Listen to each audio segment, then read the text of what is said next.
샬롬. 우리 모든 성도님들 마음에 하늘의 평화가 함께 하시기를 진심으로 기원합니다. 오늘은 사랑은 쉽게 성내지 않는다라는 제목으로 함께 말씀의 은혜를 나누겠습니다. 먼저 은혜로운 사랑장의 말씀을 읽겠습니다. 고린도전서 13장 4절에서 7절까지 말씀입니다. 사랑은 오래 참고 사랑은 온유하며 시기하지 아니하며 사랑은 자랑하지 아니하며 교만하지 아니하며 무례히 행하지 아니하며 자기의 유익을 구하지 아니하며 성내지 아니하며 악한 것을 생각하지 아니하며 불의를 기뻐하지 아니하며 진리와 함께 기뻐하고 모든 것을 참으며 모든 것을 믿으며 모든 것을 바라며 모든 것을 견디느니라. 아멘.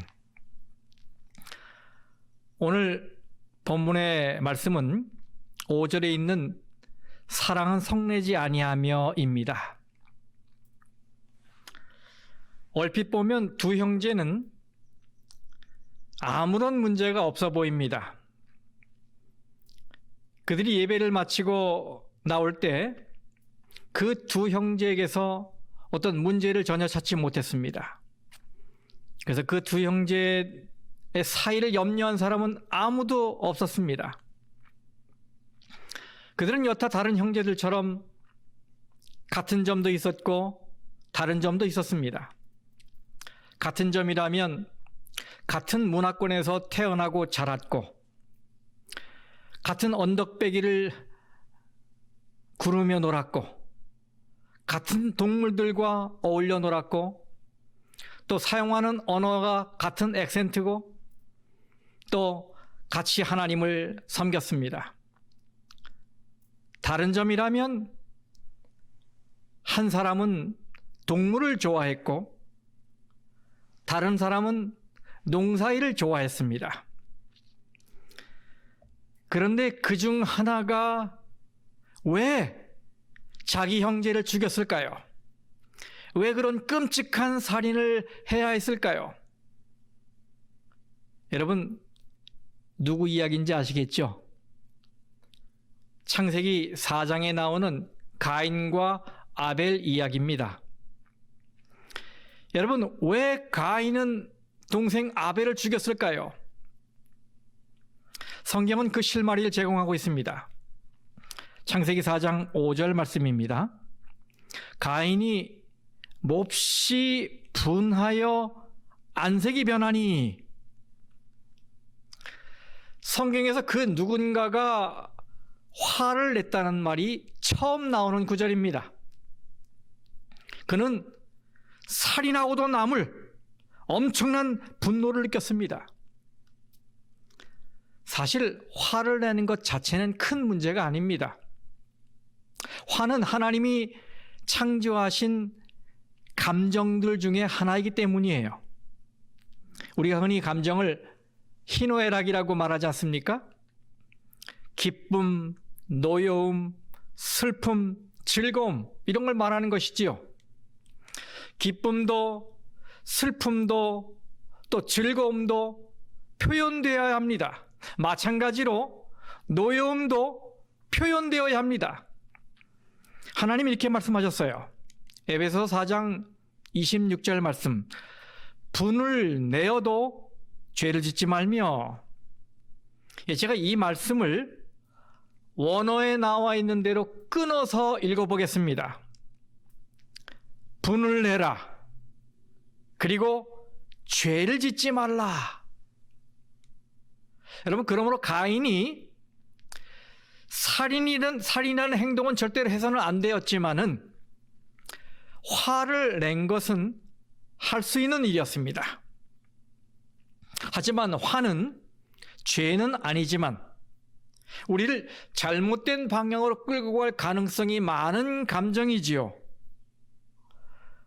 우리가 품는 분이 비록 형제를 살해하는 데까지 나가진 않는다 하더라도 그것은 종종 우리를 아주 예민하게 만들고 성급하게 만들고 기분 나쁘게 만들고 짜증나게 만들고 공격적으로 만들지 않습니까?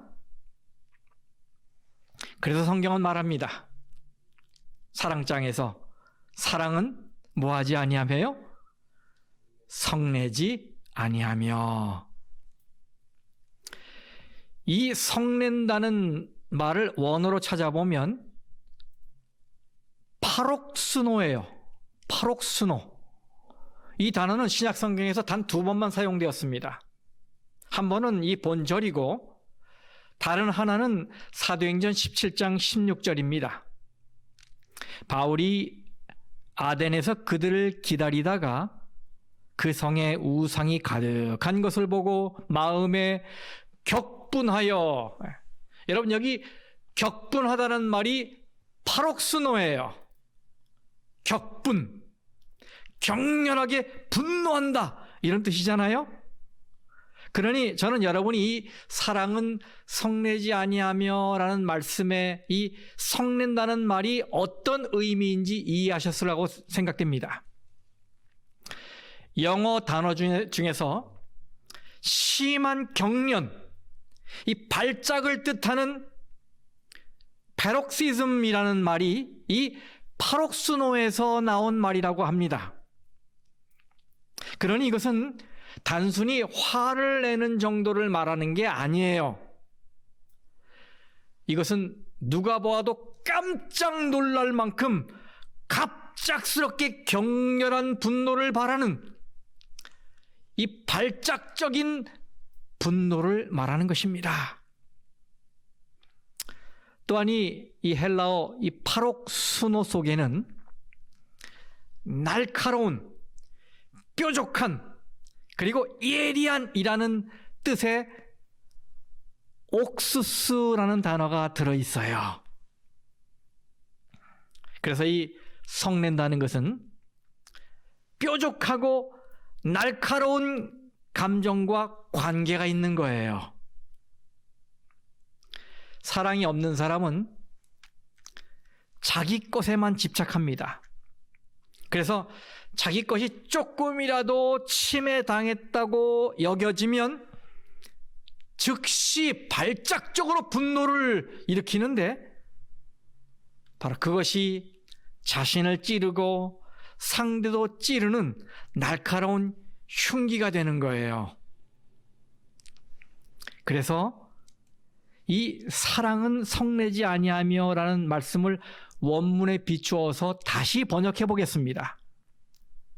같이 읽어봐요. 시작. 사랑은 갑자기 격분하여 날카롭게 찌르지 아니하며. 네, 바로 이런 뜻이 원문의 뜻입니다. 이해하시겠죠? 이 말씀은 사랑 안에 우리가 열받고 그리고 갑자기 발악하듯 노를 바라는 감정으로부터 우리를 해방시키는 능력이 있다는 것을 교훈하는 거예요. 어디 안에요? 사랑 안에. 아가페 사랑 안에. 여기에 사랑의 또 다른 아름다움, 매력이 있는 것이지요. 그러면 여러분, 왜 가인은 참지 못한 것일까요? 무엇 때문에? 다시 그 답을 성경에서 찾아보겠습니다. 창세기 4장 4절에서 5절까지 말씀입니다. 아벨은 자기도 양의 첫 새끼와 그 기름으로 드렸더니 여호와께서 아벨과 그의 제물은 받으셨으나 가인과 그의 제물은 받지 아니하신지라. 그랬더니 가인이 몹시 분하여 안색이 변하니 라고 돼 있어요. 네, 하나님에게서 거절당했기 때문입니다. 자기가 드린 제물이 하나님께 연락되지 못했기 때문에 그는 그 결과 화가 났고 안색이 변한 거예요.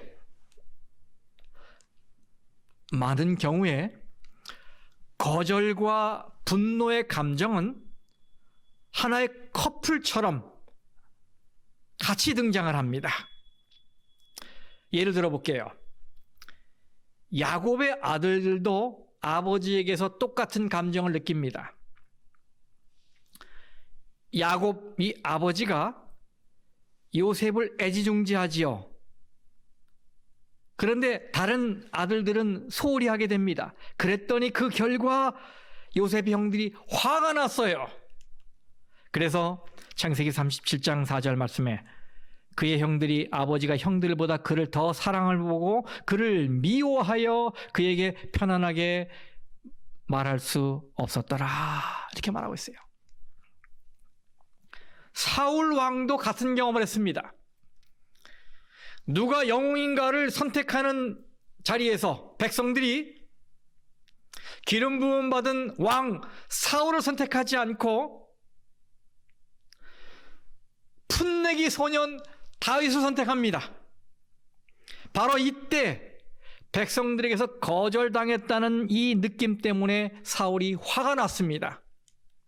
그래서 사무엘상 18장에 말하고 있죠. 여인들이 뛰놀며 노래하여 이르되 사울이 죽인 자는 천천히요 다윗은 만만이로다 한지라. 사울이 그 말에 불쾌하여 심히 노하여. 요나도 같은 경험을 합니다. 요나도 분노를 이기지 못했습니다. 요나는 니느웨가 손톱만큼도 자비를 받을 가치가 없다고 여겼습니다. 근데 하나님은 생각이 달랐어요. 하나님은 그 백성들에게 자비를 베풀어 주십니다. 하나님은 그들을 구원하시기 위해서 요나의 제안을 거절하십니다. 그때 하나님으로부터 거절을 당하자 요나의 기분이 어땠습니까? 네, 요나서 4장 1절에 말하고 있어요. 요나가 매우 싫어하고 성내며, 이 화가 나는 원인은 참 많습니다. 내 기대가 충족되지 못했을 때, 또 스트레스를 받았을 때, 기분 나쁠 때 화가 납니다. 참을 수 없이 화가 납니다. 하지만 이 성경의 이야기들을 종합해 보면 가장 확실한 화의 원인은 영어로 rejection이라고 그러죠. 거절당했다는 감정입니다. 거절이 화를 불러옵니다. 저도 그 경험을 했어요. 제가 글렌데일이라는 지역으로 이사를 갔을 때 회사를 선택할 때 이 전화선이 아니라 케이블로 신호를 주는 인터넷 회사에 가입을 했습니다. 한동안은 잘 썼습니다. 그런데 어느 순간부터 신호가 자주 끊기는 문제가 발생해서 그것 때문에 많은 불편을 겪었어요.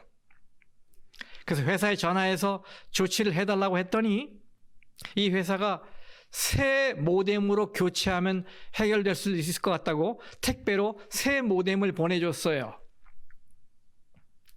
그랬더니 정말 그 문제가 해결되더라고요. 그래서 저는 그 구 모뎀을 가까운 지점에 반납을 해야 했기 때문에 어디에 지점이 있나 살핀 다음에 거기 영업시간을 보니까 오후 6시에 문을 닫는 거예요. 그래서 저는 그날 교회를 좀 일찍 퇴근하고 집으로 돌아왔습니다. 근데 오는 동안 이 퇴근길이기 때문에 교통체증이 심해서 시간을 많이 보냈어요. 집에 도착했더니 6시 15분 전이었어요. 부랴부랴 모뎀을 박스에 싸고 차를 타고 그 가까운 지점으로 갔습니다. 주차장에 딱 도착하자 6시 3분 전이었어요. 그래서 급하게 모뎀을 들고 그 사무실로 뛰어갑니다. 근데 제 뒤에 보니까 또 다른 청년 하나가 저를 따라오고 있어요. 그 문에 딱 도착했습니다. 그랬더니 6시 2분 전이었어요. 제 시간 안에 온 겁니다. 그런데 문을 열려고 하니까 문이 잠겨 있는 거예요. 아무래도 문이 안 열려요. 그리고 안을 보니까 저쪽 데스크에 여점원이 책상에 앉아서 컴퓨터 작업을 하고 있어요. 그래서 문을 열어달라고 막 쿵탕쿵탕 하니까 그 점원이 힐끗 우리를 바라보더니 벽시계를 가리키는 거예요. 벽시계를 봤더니 6시로 돼 있어요. 그저 급하게 제 셀폰 시계를 보니까 5시 59분이에요. 그래서 그걸 보여줬어요. 5시 59분이다. 아직 안 늦었다. 근데 이 여자분이 계속 안 된다는 거예요. 영업시간이 끝났으니 돌아가라는 거예요. 앉아서 그냥. 옆에 있는 청년도 문을 쾅쾅쾅쾅 왜 안 열어주냐고 막 또 뭐라고 해요. 네. 이렇게 한 5분 정도를 실랑이 했습니다. 근데 그 여자분이 나오는 거예요. 근데 문 앞에 섰습니다. 이 유리문을 사이에 두고 서로 대화를 하게 된 거죠. 저는 우리가 시간 내에 왔다, 영업시간 내에 왔는데 왜 문을 안 열어주냐라고 말했어요.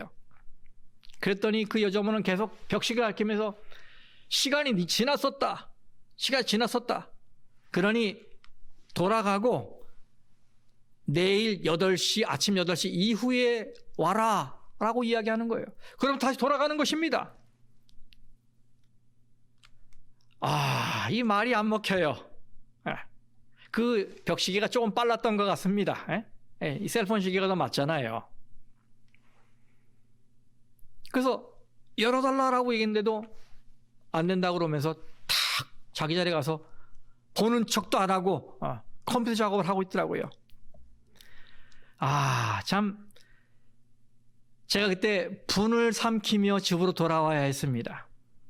제가 그 제 시간에 도착되기 위해서 했던 그 애썼던 많은 노력들이 아무 소용이 없는 행동이었다고 느끼게 되었을 때에 얼마나 화가 났었는지. 그리고 얼마 지나지 않아 제가 그 인터넷 회사를 바꾸게 됐습니다. 여러분, 제가 왜 화가 났었을까요? 사실 지금 생각해 보면 집에서 그리 멀지 않은 곳이기 때문에 그 모뎀을 다른 날 아무 때나 반납하면 되는 일이었습니다. 그래서 그렇게까지 화낼 일은 아니었다라는 생각이 듭니다. 하지만 그 당시에는 유리문을 부수고 들어가고 싶을 만큼 화가 났어요. 분명히 영업시간 안에 왔는데도 그냥 돌려보내는 거예요. 여러분, 시간 또 이 가스비, 노력 이런 걸 다 바쳤는데 이게 헛수고가 되니 얼마나 화가 났겠습니까? 무엇이 그렇게 저의 심기를 건드린 것입니까? 네, 거절당했다는 감정. 그 점원은 부당하게도 저를 거부했고 받아들이지 않았어요. 거절당했다는 감정이 화를 불러온 것입니다. 이런 감정은 우리가 신앙생활하면서도 많이 경험을 하는 감정이에요. 혹 이런 생각을 하는 분이 있을지 모르겠습니다. 도대체 하나님은 왜 내 기도를 안 들어주시는 거야? 나는 교회도 잘 다니고 헌금도 꼬박꼬박 드리는데 왜 하나님은 내가 그렇게 애타게 기다리는 아기를 안 주시는 거야? 또 어떤 분은 왜 하나님은 나에게 직장을 허락하시지 않는 거지? 저 불신자들은 저렇게 직장을 들어갔다 나왔다 이렇게 쉽게 하는데 나는 왜 이렇게 열심히 기도하는데도 면접 기회조차 주어지지 않는 거야? 이런 마음이 들 수 있어요. 또 교회에서 회의를 하다 보면 어떤 분이 그럴듯한 의견을 제시하는데 다른 사람들이 별로 그 의견이 맞지 않다라고 여겨서 반대를 하면 자기 의견이 거절됐다는 생각 때문에 불편한 심기를 드러내기 시작합니다. 얼굴이 빨개지고 언성이 올라가고 그 다음에 심통을 부리게 돼요. 네, 이런 경험은 우리가 하기도 하고 많이 보기도 하는 감정이에요. 이런 생각들은 속에서 화를 키우지요. 사람에게든 하나님에게든 받아들여지지 않고 거절당했다는 느낌이 들 때 화가 올라오지요. 그런데 잠깐만요, 여러분. 우리는 지금 성냄, 이 분노라고 하는 물줄기의 근원을 알게 된 것 같아요. 바로 내 마음속 이 화덩어리의 근원을, 이 물줄기를 따라 올라가 보니까 거기에 사람에게서 혹은 하나님에게서 거절당했다고 하는 감정, 그 감정이 있는 거예요. 그렇다면 여러분, 분노의 근원이 있는 바로 그곳에 치유책도 있지 않겠습니까? 만일 거절이 화를 불러온 것이었다면 인정을 받든지 사랑을 받는다는 감정이 그 화를 이기는 힘이 되지 않겠습니까? 여러분, 만일 하나님이 나를 인정해 주셨다라는 이런 인식을 갖는다면, 그런 믿음을 갖는다면 다른 사람들을 사랑할 수 있게 되는 어떤 힘이 생기지 않겠습니까? 그렇죠? 사도 바울의 삶이 그 해답인 것 같아요. 여러분, 사도 바울을 생각해 보십시오. 그는 완전 깡패였습니다. 사도행전 8장 3절 말씀을 보세요. 이 말씀을 새번역 성경으로 읽어드릴게요. 그런데 사울은 교회를 없애려고 날뛰었다. 그는 집집마다 찾아 들어가서 남자나 여자나 가리지 않고 끌어내서 감옥에 넘겼다. 그리스도를 만나기 전에 이 바울의 BC는 분노에 가득 차 있었습니다. 그런데 그리스도를 만난 이후에 이 바울의 AD는 사랑으로 가득 차게 됩니다. 여러분, 어떻게 이 미쳐 날뛰던 야수가 이런 말씀을 기록할 수 있겠습니까? 그가 고린도 교인들에게 말하고 있지요.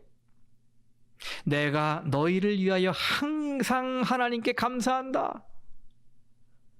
또 빌립보 교인들에게 말합니다.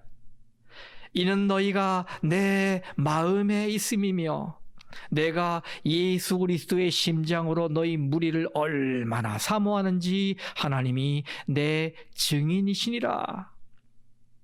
그는 또 에베소 교인들에게 말을 합니다.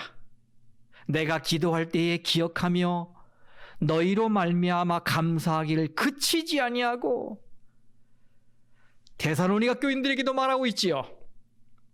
우리는 그리스도의 사도로서 마땅히 권위를 주장할 수 있으나 도리어 너희 가운데서 유순한 자가 되어 유모가 자기 자녀를 기름과 같이 하였으니. 네, 바울의 마음은 완전히 사랑으로 가득 차 있어요. 깡패였던 바울이 사랑으로 가득 찬 사람이 됐습니다. 바울을 반대하는 사람들이 바울을 때리고 그에게 돌을 던지고 그에게 욕을 하고 모욕하고 옥에 가두고 조롱했다고 성경에 기록되어 있죠. 그런데 여러분, 그가 그들과 같은 방법으로 대응했다는 기사가 한 군데도 라도 나옵니까? 안 나오잖아요. 그는 완전히 다른 사람이 되었어요. 그의 분노는 사라졌습니다. 그의 열정은 여전히 강했고 그의 헌신도 여전했지만 성급한 분노를 쏟아내는 일은 과거의 일이 되었습니다. 여러분, 무엇이 그를 이렇게 달라지게 했을까요? 네, 그가 예수 그리스도를 만난 것입니다. 그의 말을 빌리자면 그는 그리스도 안에 감춰져 있었습니다. 골로새서 3장 3절입니다. 너희 생명이 그리스도와 함께 하나님 안에 감추어졌습니다. 여러분, 한자어로 옳다고 하는 righteousness, 의자를 아시죠? 보여드릴게요. 의자. 이 안에는 진리가 담겨 있어요. 윗부분에 보세요. 양 한 마리가 올려져 있지요. 양 아래는 나, 아자가 들어있어요. 바로 나라고 하는 사람이 있습니다. 이 글자의 모습은 양이 나를 덮고 있는 모습이에요. 여러분, 이게 의의 본질이 아닙니까? 어린 양이신 예수님이 죄인인 나를 덮고 계신 거예요. 그래서 하나님이 내려다보실 때는 누구를 보는 겁니까? 예, 죄인인 나를 보는 게 아니고 당신의 아들 독생자 예수 그리스도를 보게 되는 거예요. 그렇습니다. 우리는 어린 양에 덮여서 그리스도 안에 감추어져 있습니다. 하나님이 우리를 보실 때 우리를 보는 게 아니라 예수 그리스도를 보시는 거예요. 그럼 여러분 아시잖아요. 하나님이 예수 그리스도를 보실 때 뭐라고 말씀하십니까? 네, 하나님은 하늘을 가르시고 땅을 진동시키면서 뭐라고 말씀하세요? 마가복음 1장 11절, 이 말씀 같이 읽어보겠습니다. 자, 시작. 너는 내 사랑하는 아들이라, 내가 너를 기뻐하노라. 아멘. 예수님 덕분에 하나님이 우리를 향해 이렇게 인정하시는 거예요. 내가 너를 사랑한다. 너는 나의 기쁨이다. 여러분, 이것은 오늘 우리에게 어떤 의미가 있는 것일까요? 네, 우리는 사람들이 우리를 거절하는 것을 막을 수는 없습니다. 그렇지만 그 거절감이 내 속에서 분노로 바뀌는 것은 막을 수 있는 거예요. 네, 만일 우리가 사람들에게서 거절을 당해 쓰라린 마음을 갖게 될 때에 이 온 우주 만물을 창조하신 하나님께서 나를 굽어보시고 나를 인정하시고 나를 사랑하신다는 믿음을 갖게 된다면 이 믿음이 성급하게 화를 내는 일에서부터 우리를 자유롭게 하지 않겠습니까? 여러분, 성급하게 화를 내면 잃는 것이 많게 돼요. 전 어릴 적에 할머니로부터 뽕나무, 대나무, 참나무 이야기를 많이 들었어요. 아마 여러분도 아실 거예요. 할머니가 저한테 이렇게 말씀하시더라고요. 하루는 뽕나무가 뽕 하고 방귀를 뀌니까 대나무가 떼끼놈 하고 야단을 치자 참나무가 참아라 라고 했다는 거예요. 옛날 어르신들은 이런 얘기를 많이 하시더라고요. 네, 참아야 합니다. 그래야 어려운 문제에 연루되지 않게 돼요. 우리가 화를 참지 못하면 우리의 마음도 그렇지만 우리의 몸도 상하게 됩니다. 여러분, 이 폼, 거품 소화기 있잖아요. 소화기. 이 거품 소화기를 발명한 발명가이기도 하고 과학자인 엘머 게이츠 박사가 아주 흥미로운 실험을 했지요. 그는 우리가 숨 쉴 때 토해내는 이 이 호흡을 냉각시키면 가라앉는 물질이 있는데 그 침전물의 색깔이 우리의 감정에 따라 달라진다는 것을 알아냈어요. 일례로 우리가 화를 막 낼 때 뿜어내는 이 숨 있잖아요. 그 숨을 냉각시킨 이 침전물을 보니까 브라우니쉬, 밤색이에요. 갈색이에요. 근데 이 물질을 조사해 보니까 우리 몸에 아주 해로운 독성 물질이 그 안에 들어있다는 것을 발견했어요. 오사카의 의과대학에서도 개를 이용한 실험으로 같은 결과를 냈습니다. 개를 4시간 동안 묶어놓고 잔뜩 성이 나게 한 이후에 이 개의 뇌수의 액을 검사했더니 사이어네전, 시아노겐이라는 독소가 검출됐어요. 여러분, 이 시아노겐이 뭔지 아시죠? 화재가 발생했을 때 질식사의 주범인 유독가스가 바로 시아노겐입니다. 그럼 성도 여러분들이시여, 화를 막 낼 때 내 몸에서 일어나는 생리학적인 변화를 생각해 보세요. 이 내 몸 모든 세포가 지금 독가스에 가득 차 있는 거예요. 독소로 가득 차 있는 것입니다. 얼마나 건강에 해롭겠습니까?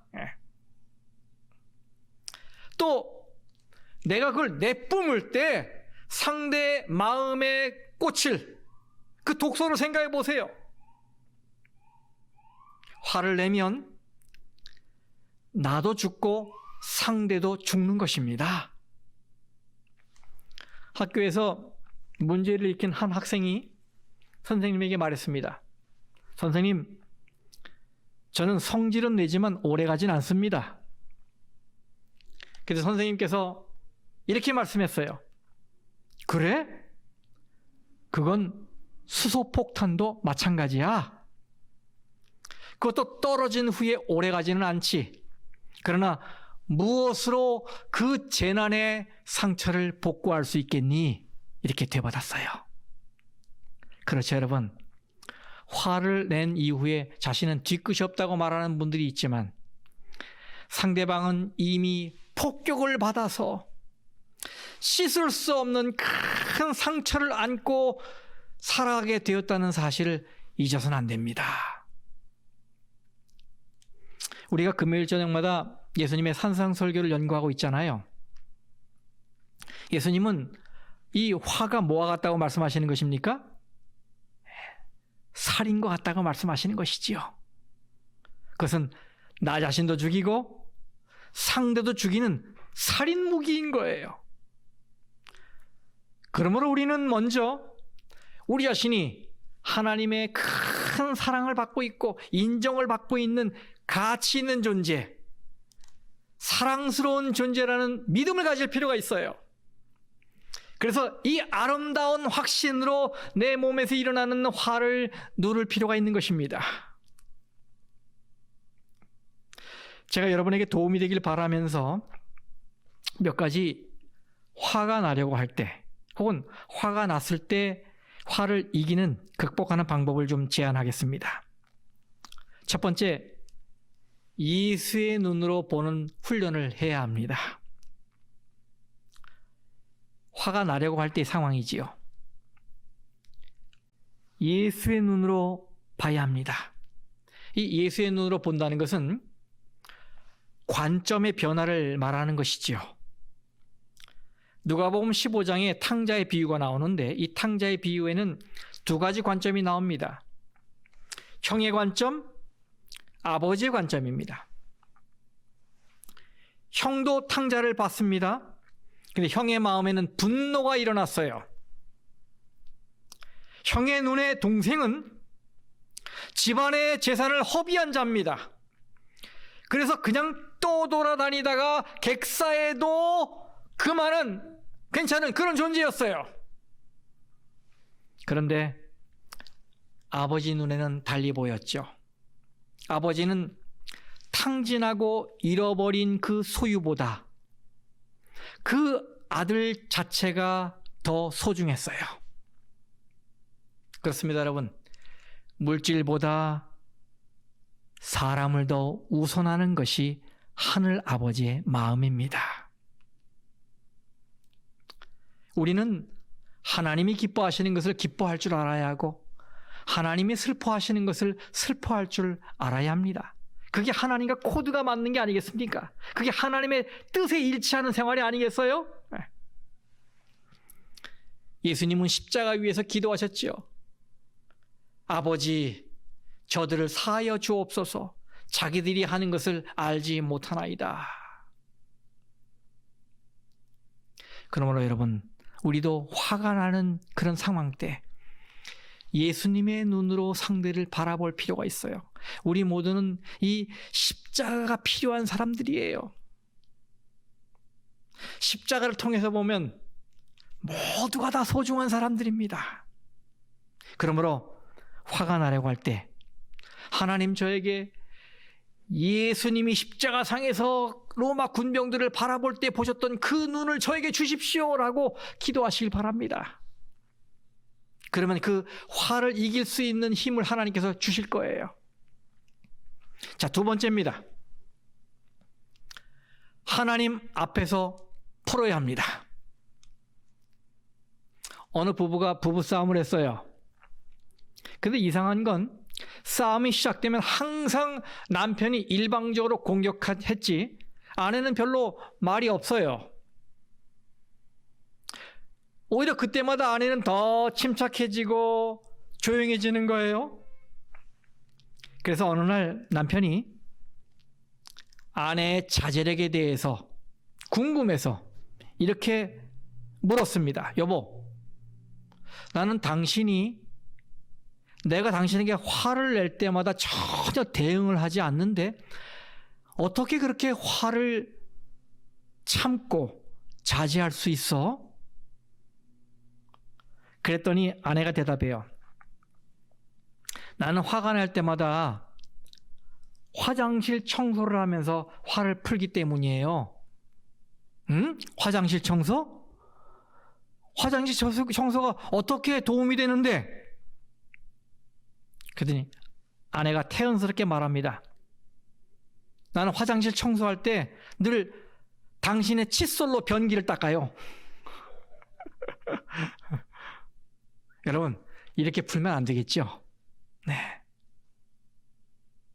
이러면 남편이 화를 더 내지 않겠습니까? 그러므로 화난 감정을 풀 때는 하나님께 푸셔야 돼요. 하나님께. 시편 기자들이 그랬잖아요.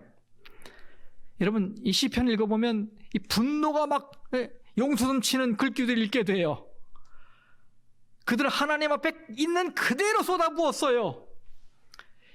이런 모습을 보면 한편으로는 당황스럽기도 하고 또 한편으로는 속이 시원해지기도 해요. 뭐 대표적인 게 시편 55편, 58편, 뭐 69편, 109편 많이 있어요. 여러분 한번 읽어보십시오. 어떤 부분은 좀 섬뜩해요.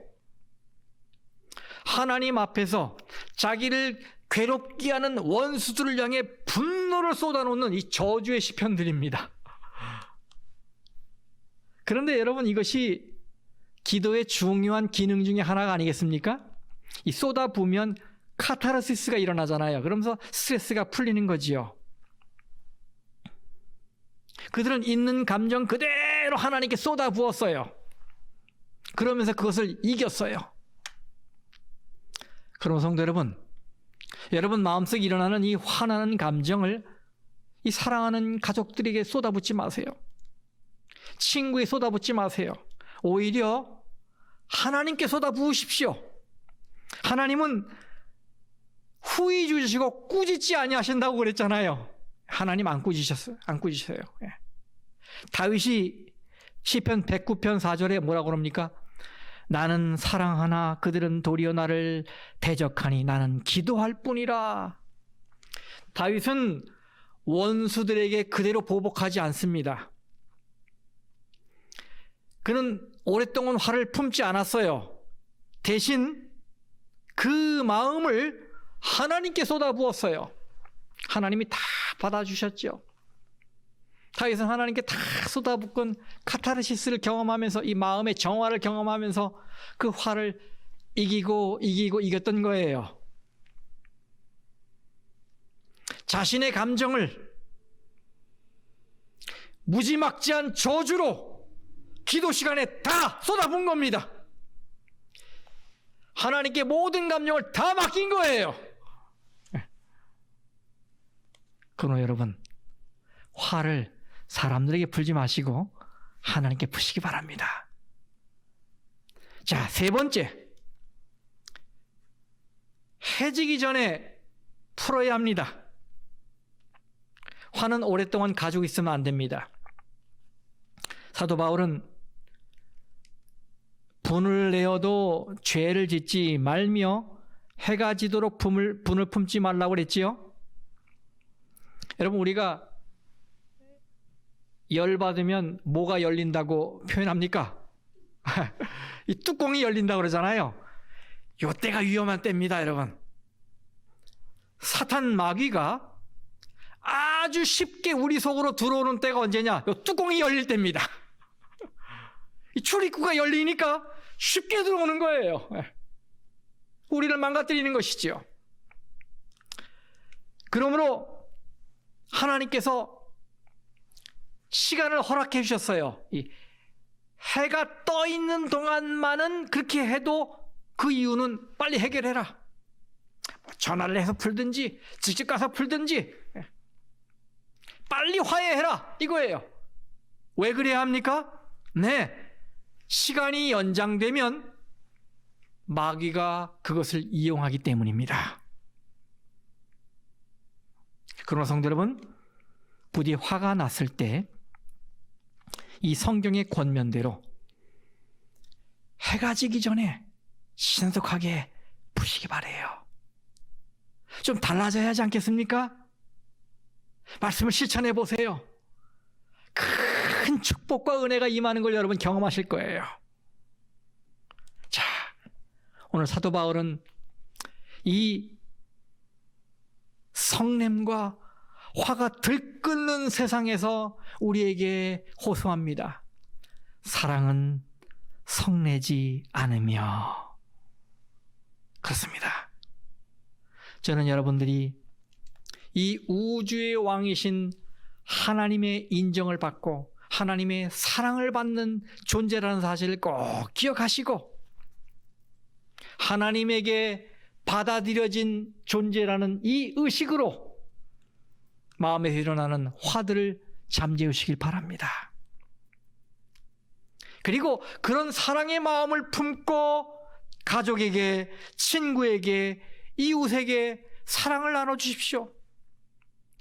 갑자기 격분해서 날카롭게 상대를 찌르는 이 화, 이 분노, 이 성냄에서 자유로워지기를 간절히 소망합니다. 오늘 말씀을 꼭 기억하십시오. 사랑은 쉽게 성내지 않습니다. 말씀을 마치겠습니다.